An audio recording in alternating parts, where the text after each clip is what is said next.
Hi everyone, and thank you for joining me. This video is the first in a series based on my experiences last year from attending fan conventions. 2018 was my first time discovering fan conventions and I managed to squeeze in 3.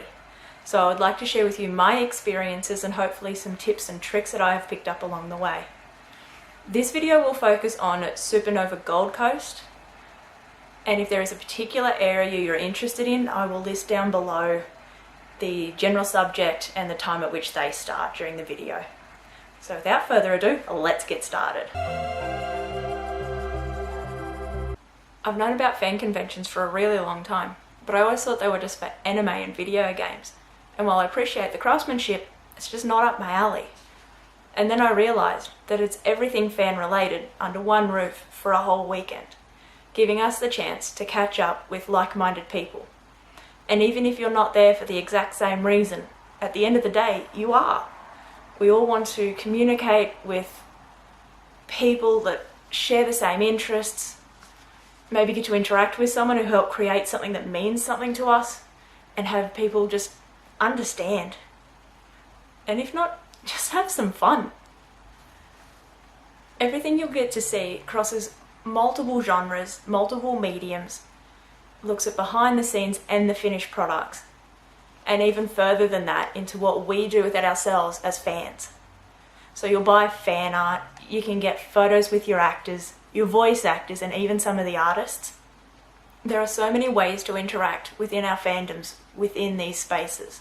The diversity they managed to fit under this one rather large roof is just extraordinary. While there's Artists Alley, there's also the merchandise sections, exhibitions and displays, including people's passion projects. Personally, even though I'm not currently a fan, I just couldn't help but step inside a TARDIS for a photo opportunity, or posing beside the vehicle from Ghostbusters. At the end of the day, we are all there because we love being fans. And if you have nothing else in common with the person standing beside you, that is a starting point. And it's amazing. So the big weekend's finally arrived, and the first thing to do? Get there. In my experience, I drove, but this advice will go for any mode of transport you choose to get there. Give yourself plenty of time. The last thing you want to be doing is stuck somewhere when your panel is starting, or that autograph you've already paid for, or you're just losing time at a really cool place.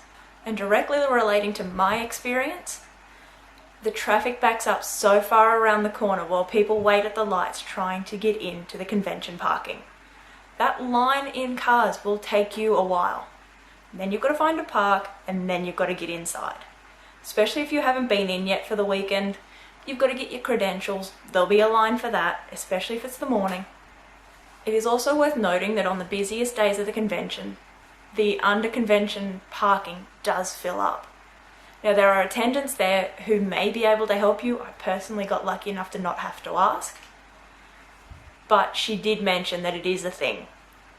Certain times of the day, they will fill up. So for most of us, preluding the event is going to be planning. Now, this book came in the bag that you receive at the beginning. That's got some other little pamphlets in there as well. It's a handy thing to have to slip some photo ops and that sort of thing in as well. But basically, this book is made up of everything they will release on the lead up on their website, and it is everything you are going to need to know about your timings, who's attending, what to expect. So looking on the Supanova website or any other convention, they're going to give you a chance to plan. And in this style of convention, there are so many things going on at once. To get to tick off everything that you want to do, you need to plan. So to explain some of my points, I'm going to be using that magazine to hopefully help you guys decode what you're seeing on your maps and bits and pieces when you get them.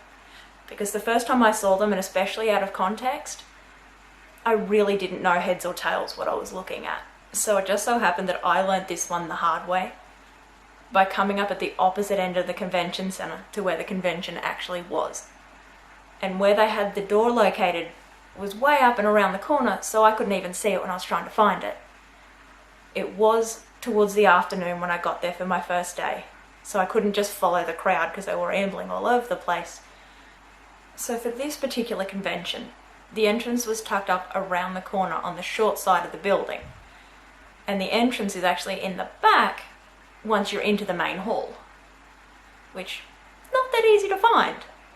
But once you do, there'll be security and someone checking off your ticket. It is unfortunately part and parcel with conventions. You'll get a wristband and you're gonna be tied to a whole heap of tickets and pieces of paper. One of the things that really threw me, especially coming from the opposite end as I walked along, was that you could come in and out of what was essentially the hallway that runs on the outside of the building, but that didn't mean you were in the convention. So don't bother going inside until you've got your magic wristband. So as you come onto the actual exhibition floor, you come in past the autograph lines, which we'll come back to later. When you come out to where the convention floor opens up, it's full of smaller booths with mostly artists and some small vendors. Your larger vendors are going to be right up the back, and they take up much larger booths, which is where like the Funko Pop people and all that sort of stuff was. When it comes to exploring the convention floor, and this can save you in budgeting as well, you don't have to buy everything you see straight away. Some things might be a bit limited stock, so it can be worth asking to know if you want to make that purchase straight away. But one thing I did was just with a marker, scribble all over your map so you know the places you want to come back to. So coming back to autographs and photographs, the autographs were located right at the entrance. You literally walked past the barricades where they'd created the lines for each individual person, where their photos were up against the back wall, so you knew exactly where to line up. The photographs are tucked in behind that, and it's just a whole heap of general lines that the person doing the organising knows whose line is for who. So you have to go to your one person, they've got to scan your ticket anyway, and then they'll show you where to stand. Now you don't want to be too early because they have limited lines and they just won't have anywhere to put you. And these lines are right beside walkways, so you'll just end up clogging things up. So if you do have to, stand out of the way, because I tried to be early and there's only so early you can be. So in relation to the tickets, I brought all of mine online and they came to me in PDF format, which I printed out, folded up, put them in my bag. When you're there, you can also buy tickets. They come to you in more of like a ticket stub kind of format. Either way, you just take both of those formats straight to your lines, and the people there can check them because the PDFs have barcodes on them, which is read by their machines. You don't have to exchange them or validate them. It is worth noticing that with a PDF you have a little bit more security, because if you happen to lose the piece of paper you printed, you may have the chance to go print it yourself. I'm not sure if their readers can scan off your phone though. But when it comes to the hard copy tickets that you buy there, treat those little beauties like money. If you lose them, your money's gone. So with the photographs, one of the concerns I had was my glasses. I didn't want to be the person where you couldn't see their eyes because their whole glasses were just this one light blob. I had no problems with it, basically at all. Their setups are really good. There are a couple of tips you can try, but I never think in the heat of the moment to even consider them. But in the last year, I have tried a few and seen different results. When I've stood beside someone quite taller than me and you do the stretch up, that's usually when I get the worst sort of flare. And someone had mentioned to me, if you sort of tilt your chin down, it must angle properly, and it is usually not as much of a problem. If you can get away with taking them off and the glare would really bother you, that is something you can try. Personally, I'm as blinded as a bat, so that was never even going to be an option. So you deal with it sometimes, and I've never had it be so bad where I felt it completely ruined a photo. Also for photo ops, you can do different poses and props. Be mindful of what you're bringing. It's not too big or it's not dangerous. Different cons have different rules, both as companies and like as far as legislation and stuff goes, of what's considered appropriate. So always have a look. The websites have it's usually in the frequently asked questions section about what sort of props you can bring. There are a lot of events that run throughout the day. Personally, I only attended a couple of the panels, so basically interviews with everyone in like tiered seating so you can see really well. So even at the back, the view is fine. They're kind of tiny, but you're not got someone's noggin in your way. So when it comes to getting a seat for your panel, it works on a first come, first served basis, because your seat for that is included in your general admission ticket. Now you won't be able to start officially lining up until the panel previously in the same room has gone in. And it will depend on how popular the person is as to how many people are trying to get in. So as a bit of a rule of thumb, I think I gave myself about half an hour to 45 minutes, depending on how popular I thought someone was, because there's no way to ever tell how popular someone is going to be on a day. So you have to work your panels, your events, and your autographs and photographs in around each other, which is why pre-planning is really important. And there's a certain measure of guesstimating that's involved. So for me, I tried to plan that I would do someone's panel, then I knew for sure basically when that would finish, so I knew I could get to a photo. But you never quite know how long someone else's photos are going to run. And don't think just because you've done X's photo you can make it to X's panel, because they don't have to wait to get into their own panels. So you might make it way down the line and you may not actually make it in the door for a seat. So just be aware, you might have to balance it over 2 days, or sometimes if they're really popular they'll have more than one sitting for photos or autographs. So just trying to juggle them all around and give yourself as least stressful a day as you can manage. Also within the panels, I'm still a little sketchy on this because I missed the first announcement, but I'm pretty sure you're allowed to take photos throughout, but there is no recording, audio or video of any kind for the entire duration. So cosplay can be a huge thing at these events. And in case you don't know what that is, it's basically costume play. So dressing up as a favourite character or in the vein of a universe and just allowing yourself to immerse in it. And it's very sort of open to artistic interpretation.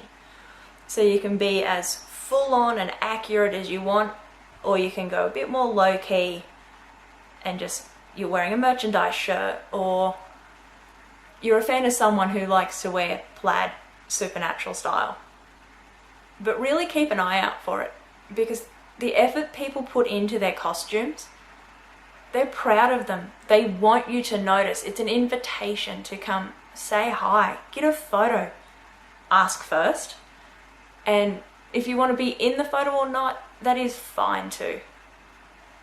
But it was something I wasn't necessarily comfortable with to start with.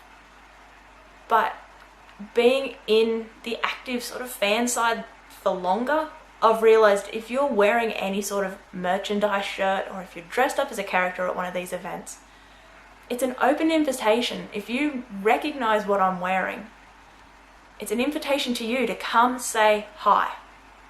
I do know from my research though that with cosplay there are a set of rules that they kind of like you to stick to as well, and that mostly refers to safety and just general comfort for you and for the people around you. So the big blade, like the big sort of cartoon blades, or like wings and stuff like that. Most of that information will be answered in the frequently asked questions section as well. So last but certainly not least is self-care. It's so easy to get caught up in seeing all these amazing things. And sometimes there can be a bit of nerves from your environment, or you're meeting people, or it's the crowds. It can be easy to forget to take care of yourself. And by this I mean pack a bottle of water, pack a muesli bar, because sometimes you'll do a panel instead of doing lunch. And if you've got a bar that you can eat in line, then you can have lunch at 3 o'clock and it's okay.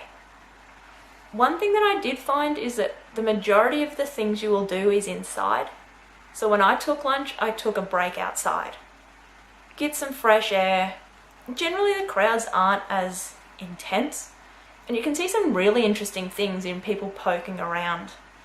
So to tie in with all the planning you've done for the events and everything that you want to be able to see, remember to include yourself. Bathroom breaks, general breaks. If you're someone who needs a time out from crowds, or if you've just got a really small bladder, make sure you consider those things when you're booking yourself out.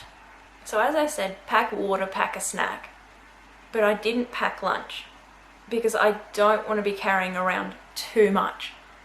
I might be buying too much. If I already have too much in my bag, you're gonna feel like a pack horse come the end of the day. Which is something else to note.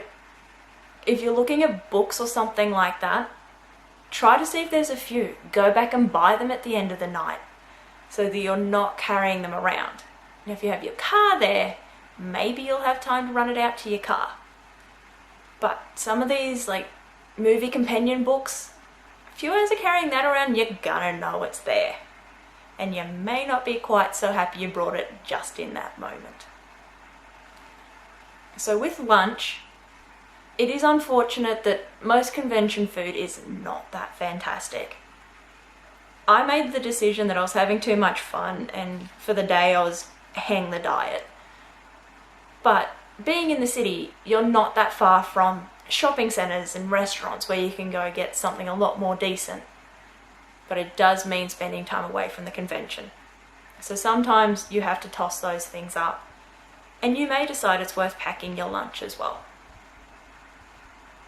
So at the end of the day, make sure you've had fun. Anything that happened, it was all part of the game. And if it was a mistake, learn from it for next time.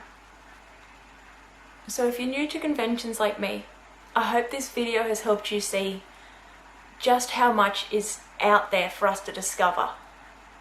That there are people out there waiting for us to find them. And this is one of the places we can do it. You may be surprised what you actually go home with besides a new Funko Pop that you maybe didn't actually need. And if you've been doing these for a while, I hope you see someone else's passion and all the things that are just wonderful about these experiences that we get to participate in. You guys, if you've liked this video at all, please hit the like and subscribe buttons. I'd love to hear from you, and I will see you in the next video.